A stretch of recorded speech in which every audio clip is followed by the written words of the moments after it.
Halo, selamat jumpa lagi dengan Ibu Vera Lai dalam mata pelajaran Pendidikan Agama Kristen dan Budi Pekerti part 14 khusus kelas 10 SMA. Sebelum kita masuk lebih jauh, mari kita tundukkan kepala, kita berdoa, mohon pimpinan Roh Kudus. Tuhan Yesus, terima kasih buat mata pelajaran hari ini, walaupun melalui video pembelajaran. Biarlah Tuhan menolong kami untuk kami dapat mengerti firman-Mu melalui video pembelajaran ini, dan biarlah kami dapat menjadi pelaku-pelaku firman Tuhan. Dalam nama Tuhan Yesus kami berdoa, amin. Sebelum masuk lebih jauh, jangan lupa like, comment, dan subscribe channel YouTube ini. Tuhan Yesus memberkati.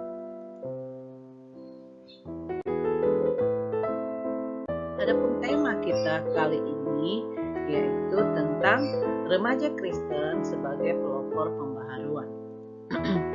Bahan Alkitab terambil dari Injil Matius pasal 5 ayat 13, Matius 5 ayat 14 sampai 15, dan Nehemia pasal 2 ayat 1 sampai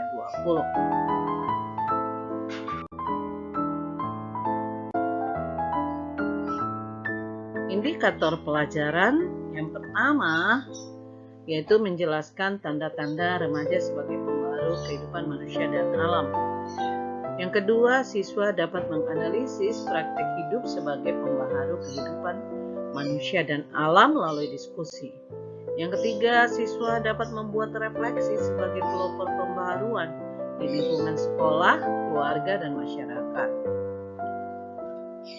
Keempat, siswa dapat menginterpretasikan mengenai menjadi garam dan terang kehidupan melalui refleksi kelompok yang dipresentasikan di depan kelas.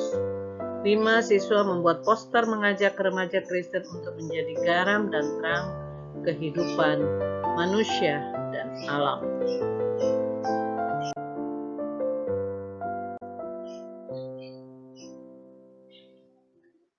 Makna sebagai pembaharu. Pada arus global ada penghargaan Nobel bagi orang-orang yang telah melakukan sesuatu bagi kemanusiaan, baik di bidang keilmuan maupun perdamaian dunia. Mereka ini dapat disebut sebagai pembaharu kehidupan.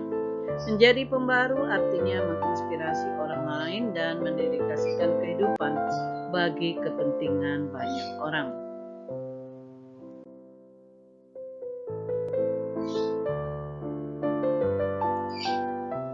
Makna sebagai pembaharu.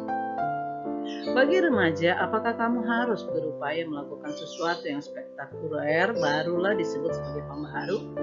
Kamu tidak harus menunggu sampai memperoleh penghargaan baru dapat berperan sebagai pembaharu. Namun menjadi pembaharu dapat dimulai dengan melakukan hal-hal sederhana yang berguna bagi diri sendiri dan orang lain.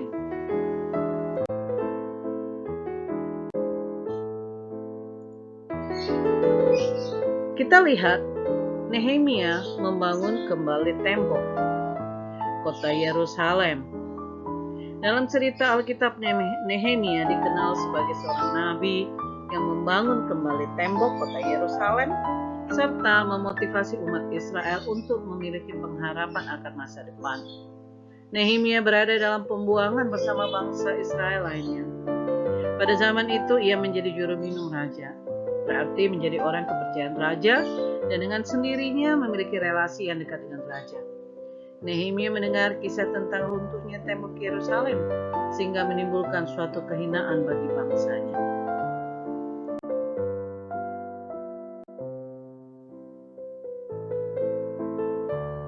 Nehemia membangun kembali tembok kota Yerusalem. Nehemia yang berada pada posisi terhormat dan enak sebagai juru minum raja, rela meninggalkan kedudukannya untuk berjuang dan membangun kembali tembok Yerusalem ini. Dengan bergantung kepada Tuhan, ia akhirnya bisa membangun kembali tembok Yerusalem dalam waktu yang tidak terlalu lama. Pembangunan kembali tembok Yerusalem memiliki makna yang strategis bagi penyatuan kembali Israel sebagai satu bangsa yang telah terseret dalam pembuangan, sekaligus menggalang kekuatan serta pengharapan akan perubahan hidup yang lebih baik.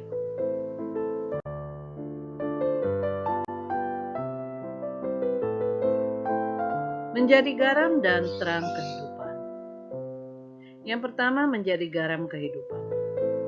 1 Salah satu fungsi garam yang utama bukan hanya mengasinkan makanan, namun mencegah kebusukan. Karena garam berfungsi mengawetkan daging supaya tidak menjadi busuk dan rusak. Dalam Injil Matius pasal 5 ayat yang 13 dikatakan, "Kamu adalah garam dunia. Jika garam itu menjadi tawar, dengan apakah diasinkan? Tidak ada lagi gunanya selain dibuang dan diinjak orang." Garam merupakan sarana pengawet daging, buah, dan sayur agar tidak membusuk, maka diawetkan dengan garam. Oleh karena itu, garam digambarkan seperti jiwa yang dimasukkan dalam tubuh yang mati supaya menjadi hidup.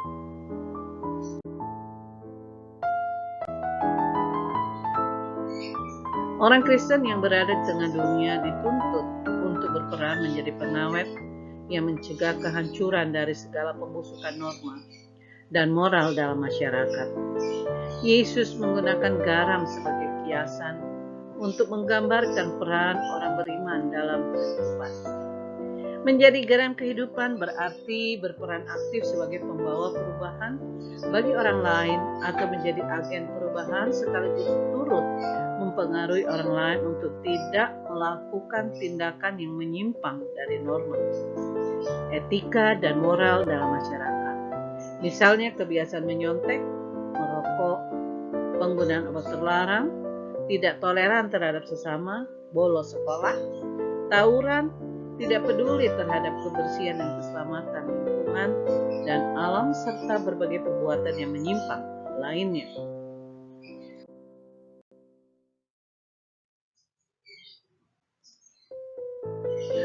Orang Kristen memberi makna baru kepada kehidupan manusia yang penuh ketegangan. Tidak ada sukacita, permusuhan, fitnah, dan dengki. Dalam situasi seperti orang Kristen bisa memberi warna ketenangan, sukacita, solidaritas, cinta kasih, dan damai sejahtera. Jadi sebagai garam dunia, kamu dapat menunjukkan kepada dunia di sekitar dengan menjadi berkat dalam perkataan, tindakan, dan perbuatan yang memberikan dampak positif di mana saja kamu berada.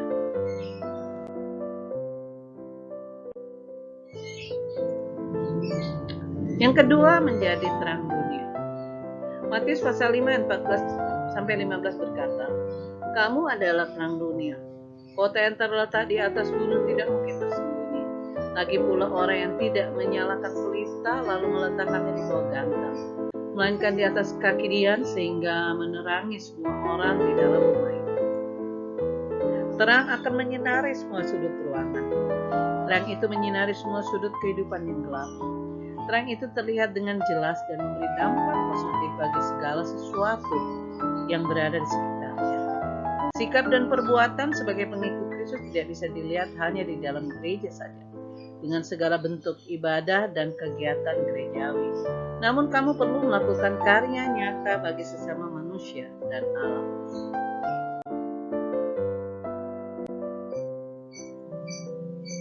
Terang yang bercahaya biasanya membimbing orang mencapai tujuan, sekaligus menunjukkan jalan bagi mereka yang tersesat, menjadi penolong bagi mereka yang berada dalam kegelapan. Jika kamu adalah terang dunia, maka seluruh pikiran, perkataan, serta perbuatan kamu merupakan contoh bagi orang lain di sekitar kamu.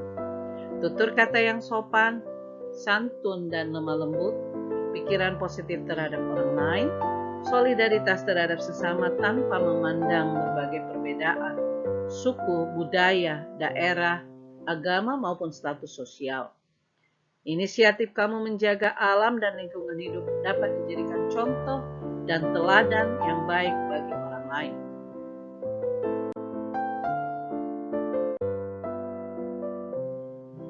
Indikator sebagai pembaharu kehidupan manusia dan alam. Sebagaimana telah disebutkan di atas bahwa kamu tidak harus menunggu sampai menjadi orang terkenal ataupun tokoh yang dikenal, barulah menjadi pembaharu. Kamu dapat memulainya dari hal-hal kecil. Misalnya, menolong orang lain dengan tulus, bersikap jujur, memiliki kesadaran untuk membuang sampah pada tempatnya, memilah sampah menurut jenisnya, menanam serta memelihara tanaman, mematikan lampu jika tidak dibutuhkan, mencabut steker listrik jika tidak dibutuhkan, dan lain-lain.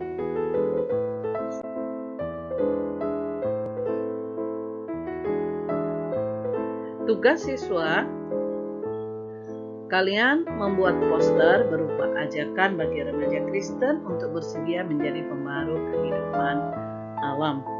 Tugas membuat poster ini dapat dibuat secara digital.